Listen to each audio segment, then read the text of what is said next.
What is good, YouTube? Quinn Wade basketball analysis coming to y'all with a quick video. A lot has happened so far with the Dallas Mavericks going from a championship team, a perennial team that was in the playoffs, and at the end of the day, a team that we thought would stay competitive because of the accomplishments and the players that they have as a manager and as an owner of Mark Cuban. The guy has shown that he is committed to winning. He wants a winning organization. They had a head coach that's been there forever. Dirk Nowitzki was still at a good spot before they got bad, even though he was falling off because of injuries. But people want to play with Dirk. A lot of people respect Dirk. And you will never think that after all these years of consistently making the playoffs in the tough Western Conference, that they'll fall off. Now, obviously, that they tried to get Harrison Barnes. I mean, they tried to get DeAndre Jordan, which would have helped. They wasn't able to get him. They get Chandler Parsons. He didn't really do anything at all under those contracts because he was injured majority of those seasons. So Dirk missed a significant amount of time. They tried to find other stars like Harrison Barnes. He was a solid player. He showed signs of being a good player in the fourth quarter. He's a guy that can create his own shot. He can knock down tough, difficult shots, and he still has a lot of potential. But I think he still hasn't been able to knock down that 3-point shot. If he can shoot more efficiently from three, he's not a terrible 3-point shooter, but as a small forward nowadays, you have to be able to defend your position. And most of the time, you have to be able to knock down those threes from 37 to 40%. I know it's tough, but Harrison Barnes was around Klay Thompson. He was around Steph Curry, and he was around them for years. And I like that fact that they believe that he can be a player that can turn into a star. He showed potential in Golden State, but remember he was like a fourth or a fifth option on that team, so you really didn't know what he was going to be and how good he could be. It was all potential because you didn't see enough of it. But he was one of the top two, top three recruits out of high school. Obviously, he slid down, but he still was a top pick, top 10 pick in that draft by Golden State. And they did win a championship with him as a starter. And on top of that, you could say Kyrie and Kevin Love was injured. The Cavaliers up 2-1.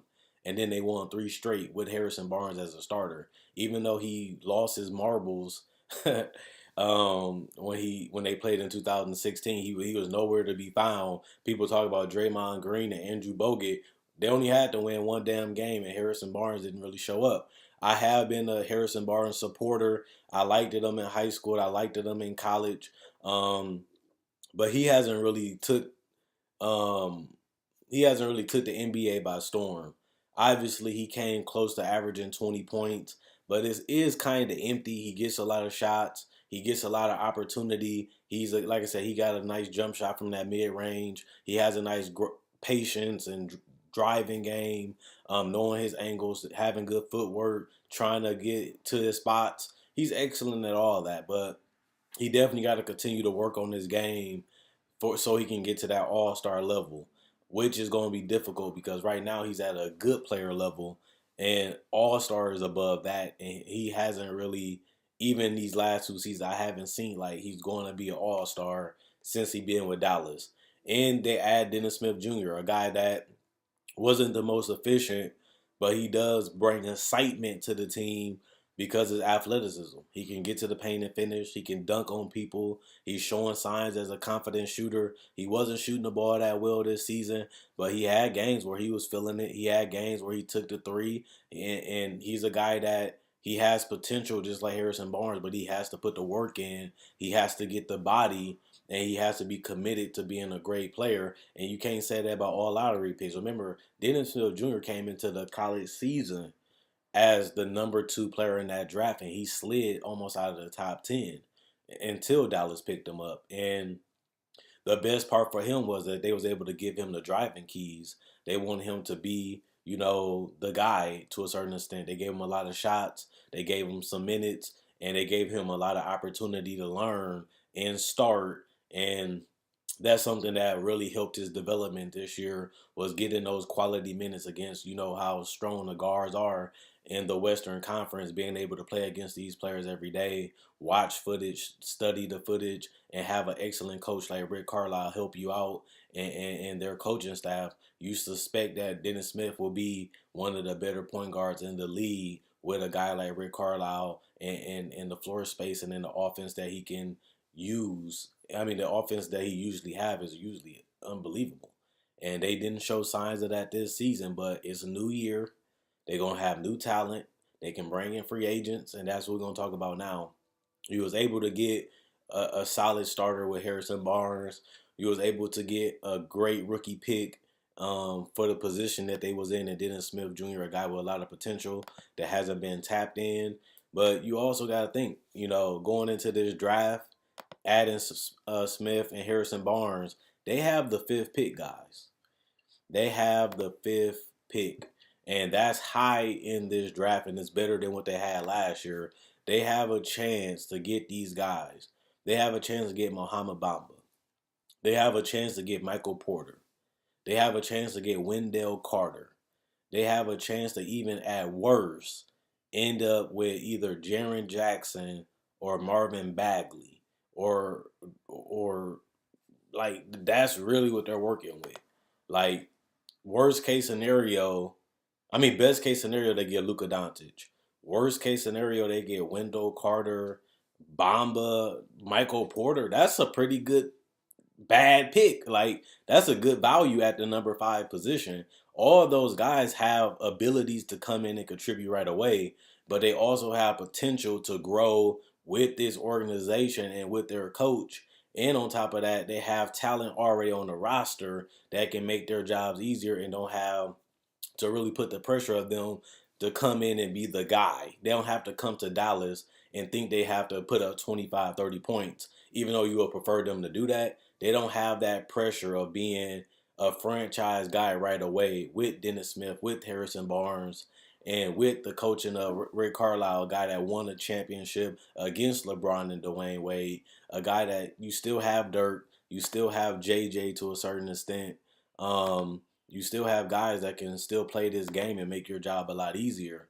And you still have Wesley Matthews. You still have a potential to keep Nerlens Noel. So they're in a situation where they have some young talent, they have some veterans, and they have a pick that really can turn into another superstar player. And it's hard to find that in that 5 pick in certain drafts, because most of them are so unpolished, or have potential, but they're projects that you have to build upon. But Bamba can come in and contribute right away. Jaren Jackson can come in and contribute right away. Luka Doncic already proved that he can play on a great level, showing that overseas. And Michael Porter Jr. is a guy that people viewed as the number 1 or number 2 player in this draft before back surgery. And if you, at worst, you can get Michael Porter, Luka Doncic, or Wendell Carter, you're in a good position, especially in the future with Smith and Harrison Barnes being a part of that for 2 more years.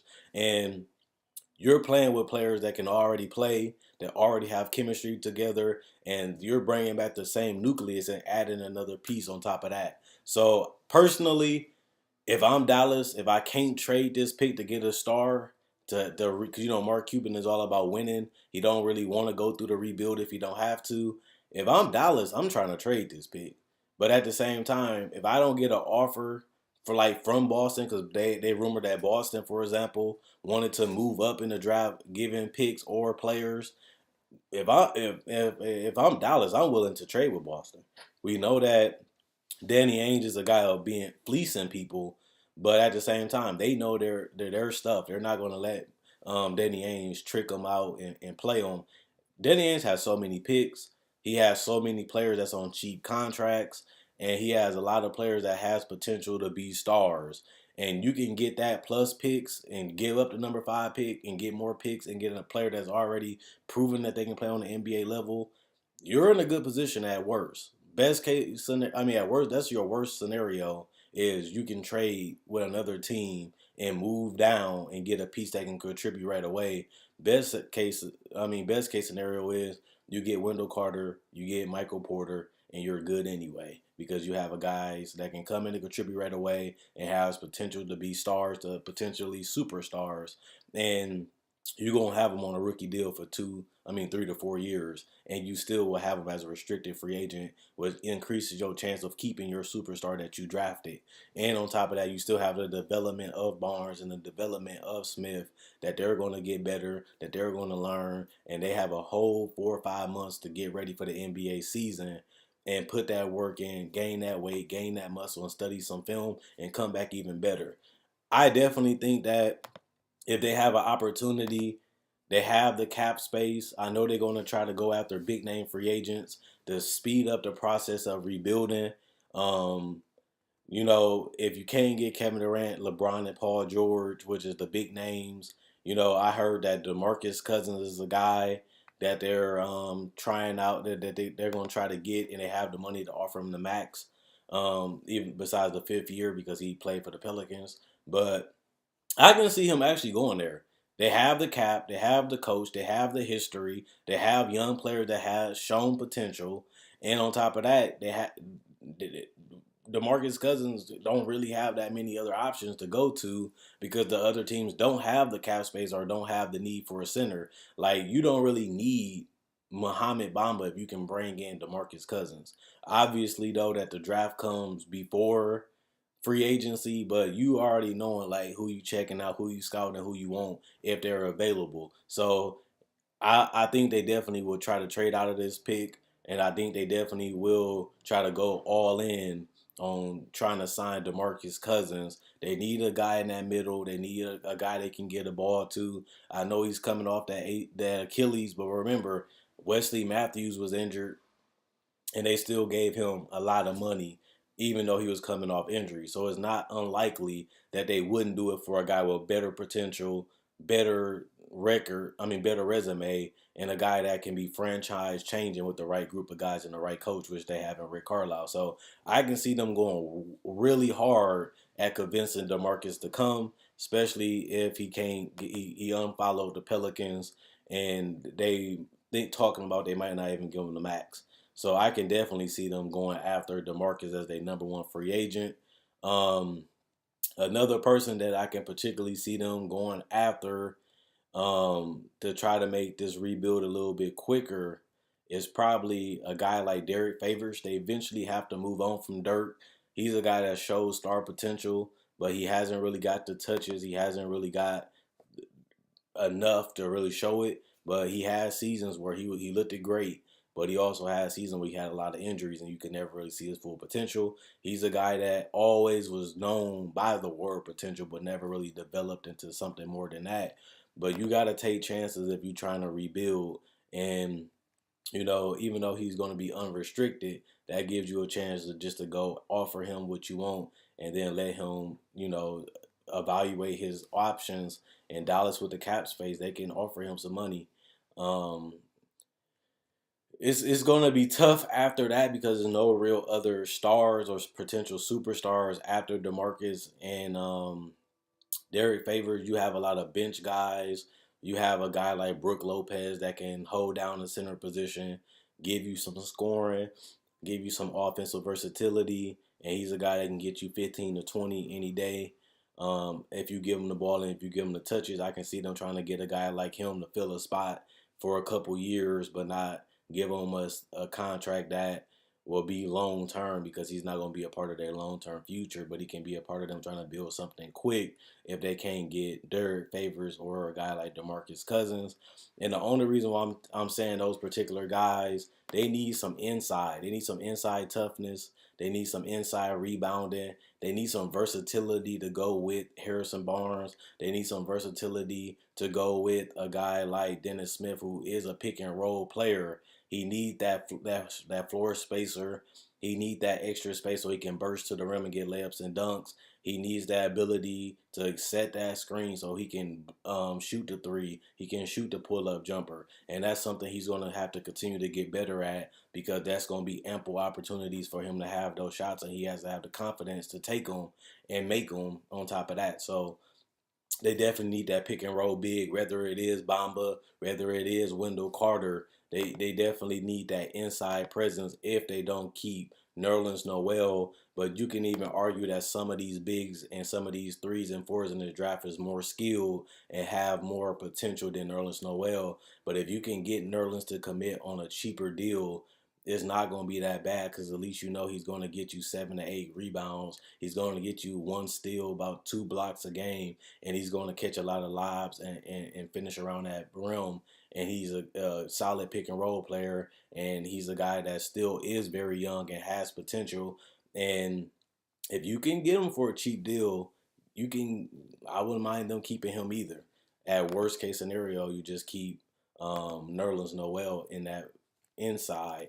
But at the end of the day, I think that with them having that fifth pick, that to be able to get Jaren Jackson, an inside guy, or Muhammad Bamba, an inside guy, or even get Michael Porter, a guy that can play the 3 or the 4 and give you that floor space and that extra ball handler, that extra scorer on your team at worst case scenario in the draft, you're fine. You're getting the stretch for, you're getting the playmaking for, you're getting a guy that can terrorize in the inside, be a defensive anchor. If you lose Nerlens Noel, same with Wendell Carter, a guy that's gonna put effort, put energy, fight every possession. You're winning either way, and you're still young, and you have cap space. So if you don't get the free agent this year like DeMarcus Cousins, or LeBron or KD or Paul George, they still could be in the run. We don't really know.